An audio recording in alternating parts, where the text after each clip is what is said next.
Hi friends, ಎಲ್ಲರೂ good morning. ಇವತ್ತು special ಬಂದುಬಿಟ್ಟು ಚಿಕನ್ಗೆ ಕೊತ್ತಂಬರಿ ಸೊಪ್ಪು, ಈರುಳ್ಳಿ, ಪುದೀನ, ಬೆಳ್ಳುಳ್ಳಿ, ಟೊಮೊಟೊ, ಚಕ್ಕೆ, ಲವಂಗ, ಧನಿಯಾ ಪೌಡ್ರು, ಖಾರದ ಪೌಡ್ರು, ಈ ಥರ ನಮ್ಮ ಸ್ಟೈಲಲ್ಲಿ ನಿಮ್ಗೆ ಹೇಳ್ಕೊಡ್ತೀನಿ ಫ್ರೆಂಡ್ಸ್. ಈಗ ಈರುಳ್ಳಿ, ಬೆಳ್ಳುಳ್ಳಿ ಎಲ್ಲ ಹಚ್ಚಿಕೊಂಡಿದ್ದೀನಿ ಫ್ರೆಂಡ್ಸ್. ಮಿಕ್ಸಿ ಹಾಕ್ತಾಯಿದ್ದೀನಿ. ಬೆಳ್ಳುಳ್ಳಿ, ಶುಂಠಿ ಮತ್ತು ಚಕ್ಕೆ, ಲವಂಗ ಒಂದ್ಸಲ ಹಾಕಿದ್ದೀನಿ. ಮತ್ತು ಒಂದು ಕೊಬ್ಬರಿ ಅಂದರೆ ಫುಲ್ಲು ಒಂದು ಉಂಟೆ ಕೊಬ್ಬರಿನೂ ಒಂದೇ ಸಲ ಹಾಕಿದ್ದೀನಿ ಫ್ರೆಂಡ್ಸ್.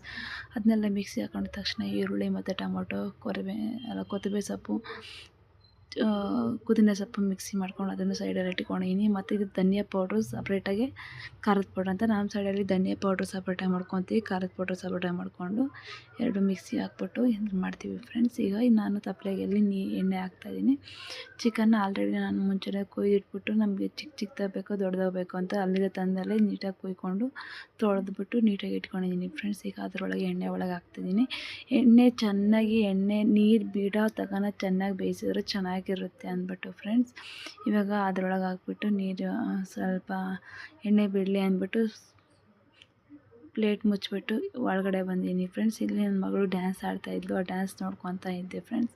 ಒಂದು ಸಾಂಗಿಗೆ ಡ್ಯಾನ್ಸ್ ಆಡ್ತಿದ್ಲು, ಒಂಥರ ಎಂಟರ್ಟೈನ್ಮೆಂಟ್ ಚೆನ್ನಾಗೈತೆ ಅಂತ ಅಂದ್ಬಿಟ್ಟು ಅಲ್ಲಿ ಸ್ವಲ್ಪ ಕೂತ್ಕೊಂಡು ನೋಡ್ತಾ ಇದ್ದೀನಿ ಫ್ರೆಂಡ್ಸ್. ಅವಳದು ಅಷ್ಟರೊಳಗೆ ಬೇಯುತ್ತೆ ಅಂತ ಅವಳು ಆಡ್ತಾಯಿದ್ಲು, ಅದನ್ನು ನೋಡಿಕೊಂಡು ಒಳಗಡೆ ಬಂದೆ ಫ್ರೆಂಡ್ಸ್. ಅಷ್ಟರೊಳಗೆ ಎಣ್ಣೆಯಲ್ಲಿ ಚೆನ್ನಾಗಿ ಫ್ರೈ ಆಗಿತ್ತು. ಸ್ವಲ್ಪ ಉಪ್ಪು ಮತ್ತು ಅರಿಶಿನ ಹಾಕಿ ಮತ್ತೆ ಸಲ ಮಿಕ್ಸ್ ಮಾಡಿದೆ ಫ್ರೆಂಡ್ಸ್.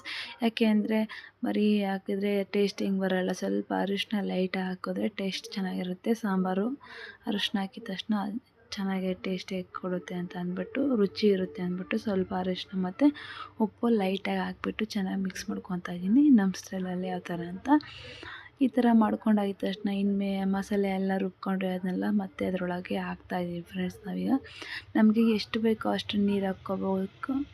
ಗಟ್ಟಿ ಬೇಕಂದರೆ ಗಟ್ಟಿ, ಇಲ್ಲ ತೆಳು ಬೇಕಂದರೆ ತೆಳು. ನಮ್ಮ ಸೈಡಲ್ಲಿ ನಮಗೆ ಸ್ವಲ್ಪ ಗಟ್ಟಿಯಾಗಿದ್ರೇ ಚೆನ್ನಾಗಿರೋದು ಅಂತ ಗಟ್ಟಿಯಲ್ಲೇ ನಾನು ಮಾಡ್ತಾಯಿದ್ದೀನಿ. ಅದು ಇಷ್ಟು ಗಟ್ಟಿ ಇಲ್ಲ, ನಾನು ಇನ್ನು ಸ್ವಲ್ಪ ನೀರು ಹಾಕಿದ್ದೀನಿ ಇದ್ರೊಳಗೆ, ಅದ್ರ ವಿಡಿಯೋ ಮಾಡಿಲ್ಲ. ಇವಾಗ ಎಲ್ಲ ಮಿಕ್ಸ್ ಮಾಡ್ತಾಯಿದ್ದೀನಿ ಅದನ್ನು ಚೆನ್ನಾಗಿ. ಮಸಾಲೆ ಹಾಕಿದ ತಕ್ಷಣ ನೀರು ಹಾಕೋಕ್ಕೆ ಹೋಗಬೇಡಿ, ಯಾಕೆ ಅಂದರೆ ಆ ನೀರಲ್ಲಿ ಸ್ವಲ್ಪ ಮಿಕ್ಸ್ ಮಾಡಿಕೊಂಡು ಒಂದು ಕುದಿ ಬೇಯಿಸ್ಕೊಂಡ್ಮೇಲೆ ನೀರು ಹಾಕಿಬಿಟ್ಟು ಚೆನ್ನಾಗಿ ಬೇಯಿಸೋಕೆ ಇಟ್ಬಿಡ್ರಿ. ನಾನೀಗ ಹೊರಗಡೆ ಬಂದ ತಕ್ಷಣ ಮಳೆ ಮೋಡ ಜಾಸ್ತಿ ಆಗಿತ್ತು. ಸ್ವಲ್ಪ ಬಟ್ಟೆ ತೊಗೊಂಬಂದೆ ಮೇಲೆ ಟೆರೆಸ್ ಮೇಲೆ ಹೋಗಿ. ಅಷ್ಟರೊಳಗೆ ಸಾಂಬಾರಾಗಿತ್ತು, ಊಟಕ್ಕೆ ರೆಡಿ ಆಗಿತ್ತು ಫ್ರೆಂಡ್ಸ್. ಈಗ ನೋಡಿ ಮುದ್ದೆ, ಸಾಂಬಾರು, ಈರುಳ್ಳಿ ಚೆನ್ನಾಗಿತ್ತು. ನನ್ನ ವಿಡಿಯೋ ಇವತ್ತು ಇಷ್ಟ ಆದರೆ ಲೈಕ್ ಮಾಡಿ, ಫಾಲೋ ಮಾಡಿ, ಯೂಟ್ಯೂಬ್ ಚಾನಲ್ಗೆ ಸಬ್ಸ್ಕ್ರೈಬ್ ಮಾಡಿ. ಅನಿತಾ ಗೌಡ ಅಂತ.